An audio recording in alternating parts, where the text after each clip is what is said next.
Tauragiškis Eimantas Eigirdas ūkininkauja 2 metai. Dirbti pradėjo po mokslų Žemės ūkio akademijoje, kur studijavo agronomiją.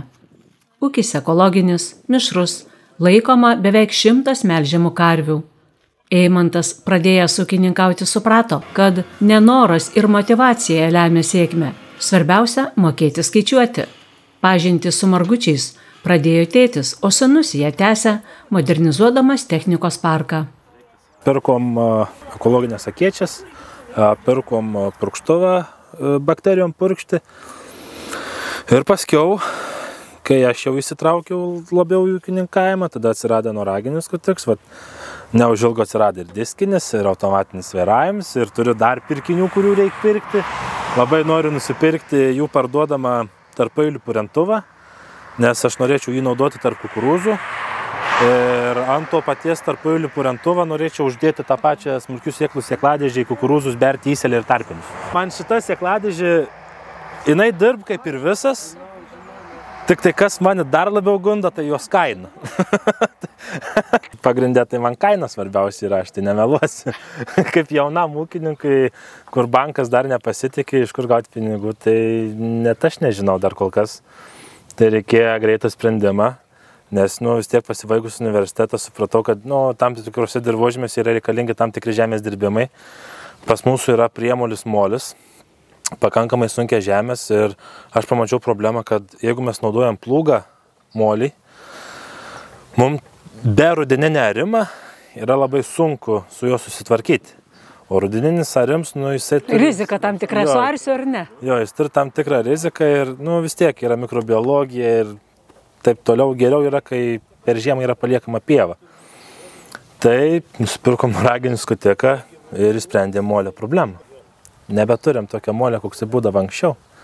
Žemės struktūra visiškai pasikeitė. Ir kaip jinai keitėsi, truputėlį padėdami? Žemė pasidarė trapesnė, jinai pasidarė lengviau dirbama, nebereikia kreipti dėmesį į meteorologinės aplinkybės, ar pašals, ar nepašals, ar sutrupins tą molę, nesutrupins. Žemė visada pasidarė trupi. Ir mes tokiu būdu šiek tiek netgi galim pasakyti, pakėlėm derlių. Aišku, ten yra pereinamasis laikotarpis iš po arimą į neariminę, bet mes pakėlėm derlių ant to, nes mums sėkla net nesudygdavo tarp molio grumstų. Jis neturėdavo tiek energijos. O dabar, kai yra lygus lauks, žemės piri, tai tolygiai pradėjo dygti javai. Dirbdamas noraginiu skutiku, Eimantas dirvos dirbimo gylį išlaikė beveik tą patį kaip ir arime. Su noraginiu skutiku mes pradėjom jį įtraukti į tą visą reikalą, tai gal prieš 2 metus. Tai pradžioj taip labai pasyviai čia visi žiūrėjo, ypač aplinkiniai ūkininkai. Tai pabandėm pradžioj iš po ražienų tik tai. Paskiau pabandžiau jau ir po pievas, į pievą dirbti. Tai reikėjo išmokti tam tikrų pamokų, nes vis tiek glifosato naudoti negaliu. Tai velienas, nor kimštis, nor tas. Ir paskiau, kai išmokau, tai šiemet visi laukai yra be plūga. 80 hektarų žeminių yra pasėti visiškai be plūga. Tai tobulai. Ir kokie tie niuansai dirbimo noraginiu skutiku, kurių jums reikėjo mokytis? Ko reikėjo pagrindė, tai reikėjo gerų diskų. Jūs neturėjote diskų? Mes neturėjom jų. Turėjom kitokius diskus ir problema buvo ta, kad nesudirba velienas. O kadangi nesudirb velienas, nori čia viskas kištis, nes yra vis tiek dideli luitai. O dabar supjausta velieną, puikiai sudirb žemę, paruoš noraginiui, noraginis be problemų gal važiuoti. Pasak margučių atstovo Tado Baltušio, svarbiausia tinkama padargo komplektacija. Prikabinama pasirinkus noraginį skutiką, tai nelaužamas yra traktorius, nes iš tikrųjų noraginis skutikas yra sunkus.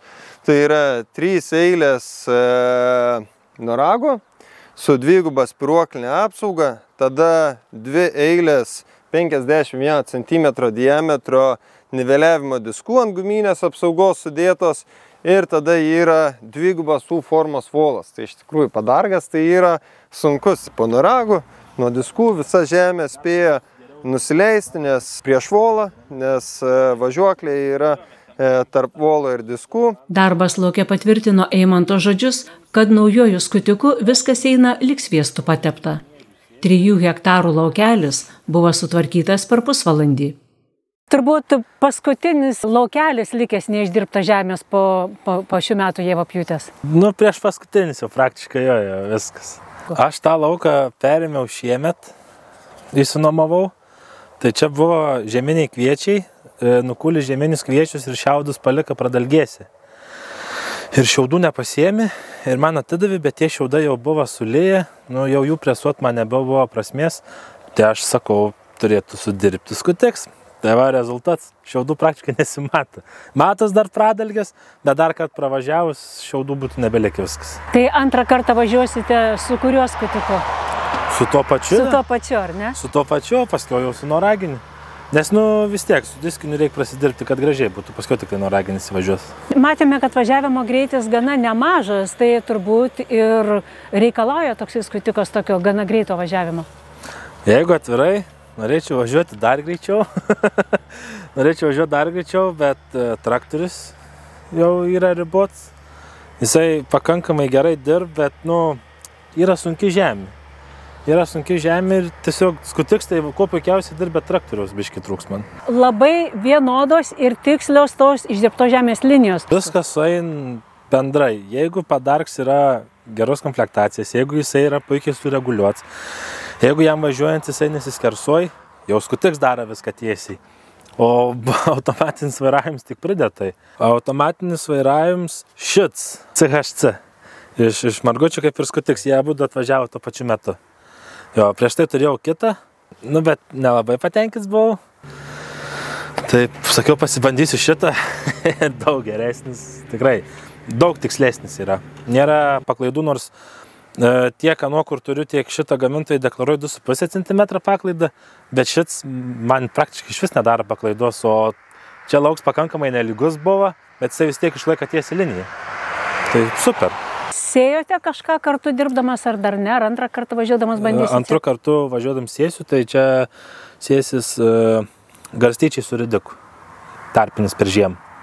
Čia yra šalia pasėta jau, tai šičia irgi pasisės. Nes aš manau, kad neturėtų likti plika žemė per žiemą. Bent jau mano nuomonė, ypač dabar, kai sprendžiu tą problemą su moliu ir kai turiu tam techniką, kad galiu tai sudirbti, tai kodėl nepalaikus gamtos? Jūsų abu padargai yra prikabinami. Taip. Dėl ko toks sprendimas priimtas?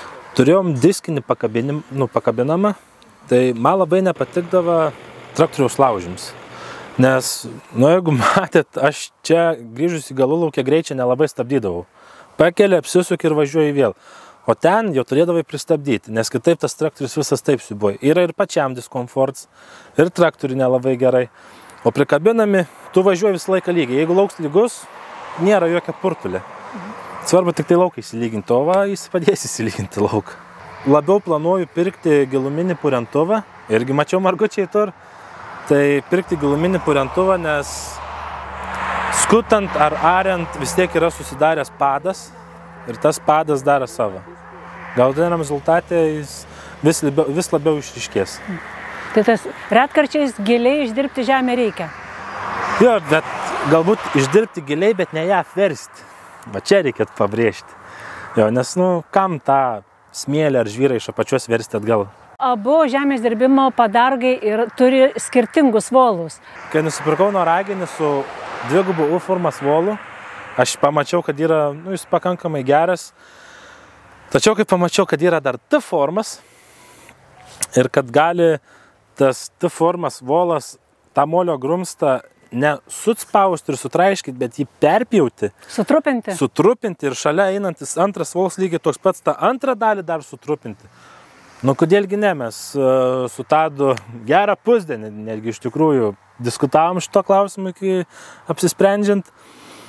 Apsisprendėm, čia buvo labai daug nuomonių iš visokių ūkininkų, nes vis tiek vėri diskusijas aplinkui, bet pats pamačiau, kad jis tai tikrai yra pasiteisinis dalykas, nes tą grumstą jisai vis tiek dar perkert ir antras dar kartą perkert.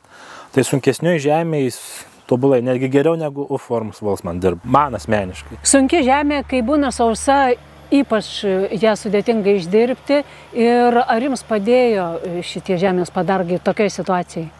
Labai gerai pavyko susišnekėti su pardavėjais, susikomplektuoti gerą skutiką, tai aš jį pasiėmiau 4,5 metrų, 4,5 metrų skutiks, jisai man sver 6 tonas.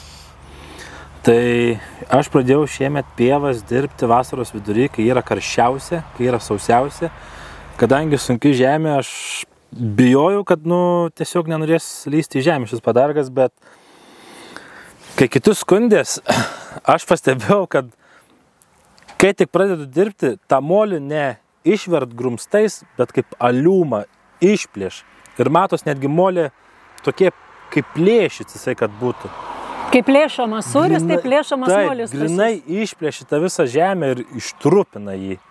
Tai man sausra šiais metais visiškai nebuvo baisi. Padargas svoris, diskų dydis, diskų storis. Diskų storis neleido jiems greitai nudilti, nes girdėjau tikrai gandų, kad šiemet greitai dila tam tikriem žmonėm diskai. Išdirbau 300 hektarų, nesimatė, dar netgi dažai matas. Tai, žinot, tikrai, nes šie diskai man padėjo sausros metu išdirbti visą žemę. Kas lėmė iš tikrųjų, kad Rolex technika tai populiarėja? Tai yra keli faktoriai. Vienas dalykas, kad pati technika yra kokybiška. Tai kokybė išskirčiau į dvi dalis, tai patvarumas ir darbo atliekamo kokybė. Sausoj žemėje nėra problemų dirbti. Antras dalykas, tai itin didelė volų įvairovė, kad yra tokių volų, kokių pas mus tikrai reikia. Ir aišku, tada yra eilė kitų dalykų. Servizas, kaip pati gamykla reaguoja į servizą, kaip suteikia mums galimybės į jį reaguoti. Gamykla yra arti Lietuvos, lengvai yra su logistika. Ir dar vienas dalykas, aišku, gamybos terminas. Iš tikrųjų, nereikia užsakinėti technikos prieš pusę metų. Vidutiniškai per metus kiekvieną absoliučiai savaitę viena Rolexo mašina atvažiuoja pas mus į Margučius. Į vieną mašiną sutalpinom arba iki 7 pakabinamų skutikų, arba 2 tokie lėkštiniai skutikai ir dar vienas noragnis arba 2 lėkštiniai skutikai. Tai iš tikrųjų kiekiai yra įspūdingi. Eimanto Eigirdo ūkyje sezono darbai baigti. Žemė laukia žiemos paruošta, gyvulių pašarų pasirūpinta, lieka kasdieniai darbai melžiamų karvių fermoje ir ateinančių metų planavimas.